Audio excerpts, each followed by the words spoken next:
आज की कहानी है तुम देना साथ मेरा। इस बार शादी की सालगिरह पर कुछ खास करने की इच्छा है माहिरा की। बेटे अर्नव और आरव भी यही चाहते हैं। वैसे तो टीनेजर्स अपनी दुनिया में मगन रहते हैं, लेकिन इवेंट में जान डालने को दोनों तैयार हैं। 20वीं सालगिरह है। अक्सर लोग 25वीं को खास तरह से मनाते हैं, पर माहिरा की सोच वर्तमान में जीने की रही है कि खुशी के पल आज मिल रहे हैं, उन्हें कल पर क्यों टाला जाए। पकौड़े खाने के लिए उसने कभी बारिश की बूंदों का इंतजार नहीं किया। जब उसका जी किया या ईशान ने फरमाइश की, उसने झट कढ़ाई चढ़ा दी। दरअसल माहिरा और ईशान दोनों ही खाने के शौकीन हैं। अपने को बिग फूडी की श्रेणी में रख दोनों ही खुश होते हैं। शादी के बाद से खाने के शौक ने दोनों को एक मीठे बंधन में बांधा। ईशान को मीठा पसंद है तो माहिरा को तीखा भाता है। एक दूसरे की खुशी का ध्यान करते हुए हर भोजन में कुछ तीखा पकता तो कुछ मीठा भी बनाया जाता। दोनों तरह के व्यंजनों को पूरे स्वाद से खाया जाता। कोई नई रेसिपी पता चलती या किसी के घर कुछ नया पकवान खाकर आते तो माहिरा साथ ही उसे बनाने की विधि भी पूछ आती। इस वीकेंड यही ट्राई करूंगी, सोच वह भी खुश होती। और न्यू फ्लेवर खाने को मिलेगा, सोच ईशान भी कभी किसी मराठी दोस्त की पत्नी से पूरन पोली सीखी तो कभी तमिल दोस्त की पत्नी से अड़ा। कभी बिहार का लिट्टी चोखा ट्राई किया तो कभी राजस्थान की मावा कचौरी। माहिरा, तुम सच में माहिर हो। यथा नाम तथा गुण। नई नई रेसिपीज बखूबी बना लेती हो।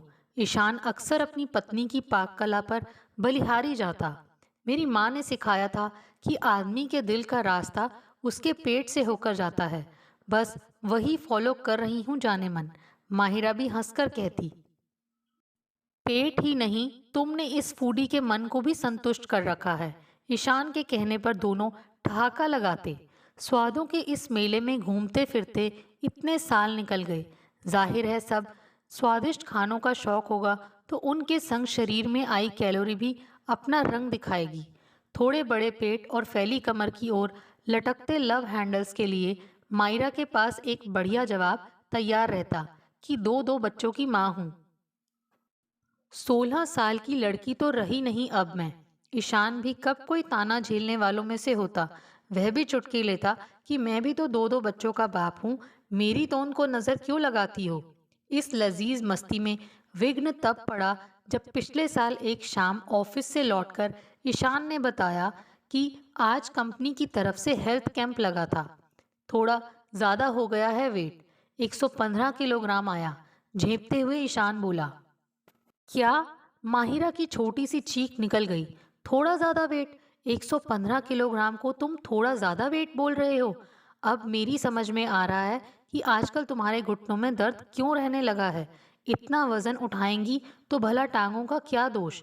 माहिरा ने महसूस नहीं किया था कि कब वे दोनों मीडियम से लार्ज और फिर एक्स्ट्रा लार्ज साइज में तब्दील हो गए।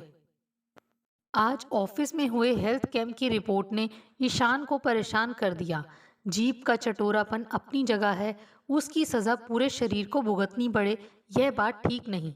माहिरा के मन मस्तिष्क में आज केवल ईशान का बिगड़ा स्वास्थ्य चक्कर काट रहा था।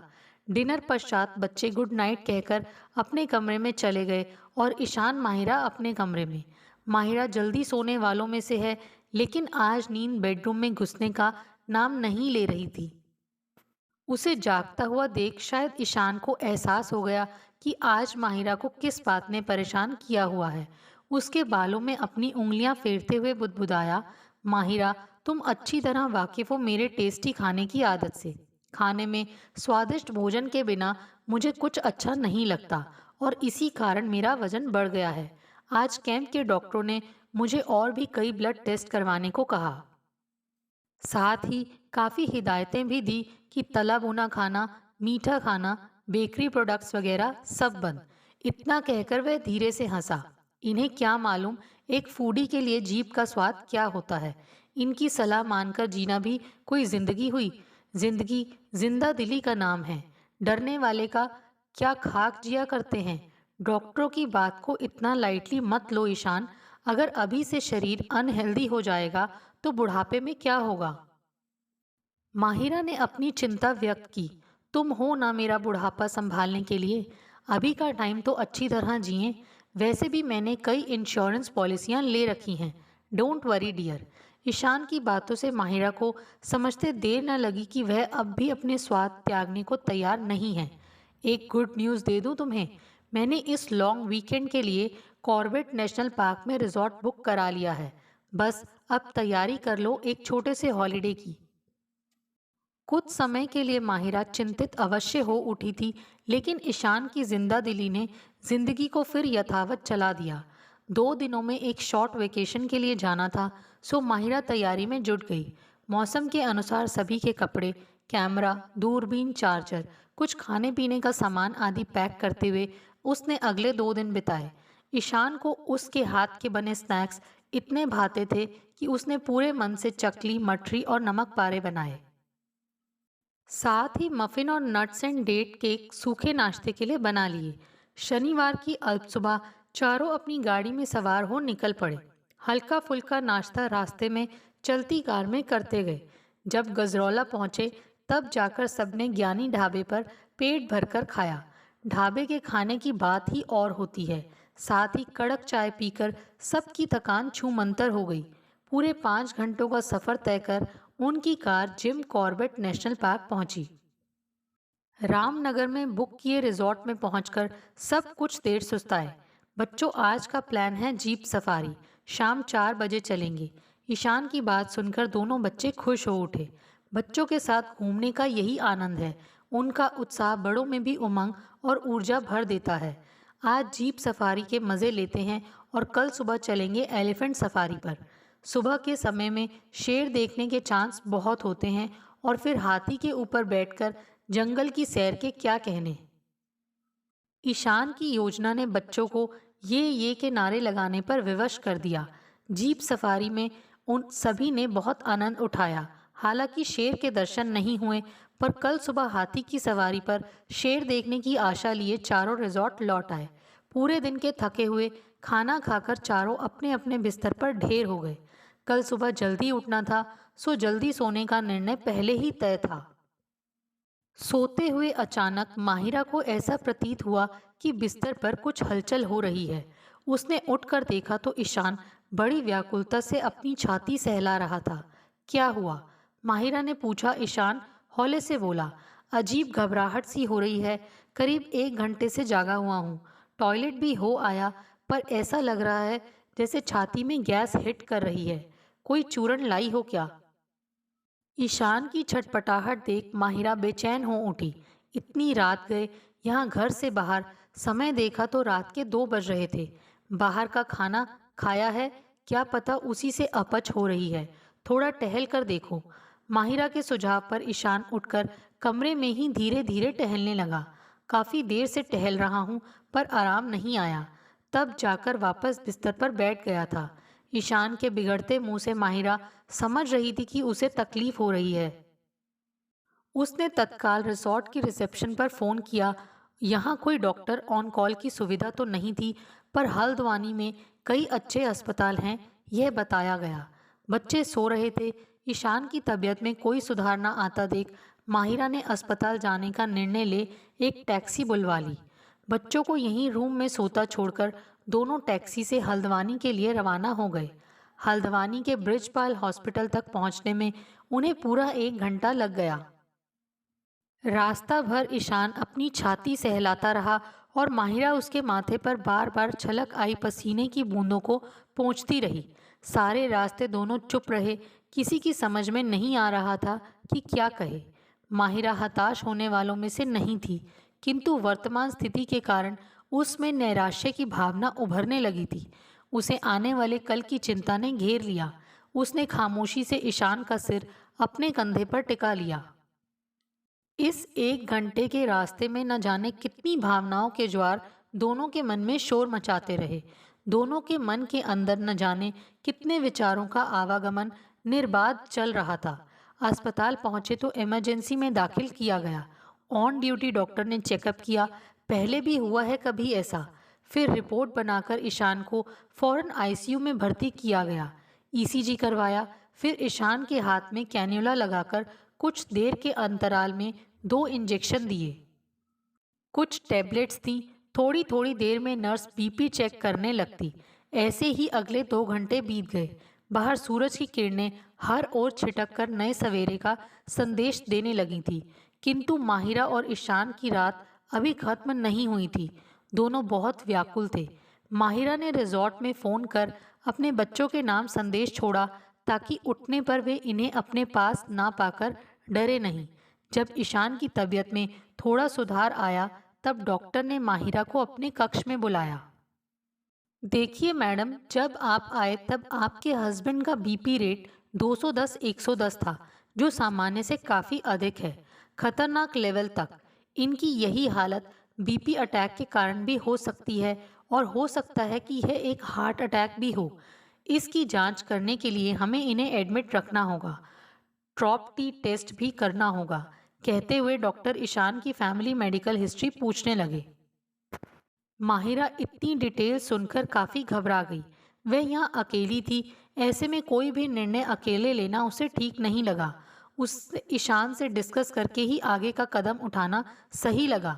कहो ईशान, क्या तबीयत में थोड़ा सुधार फील कर रहे हो? माहिरा ने पूछा। उत्तर में ईशान ने तबीयत में सुधार बताया।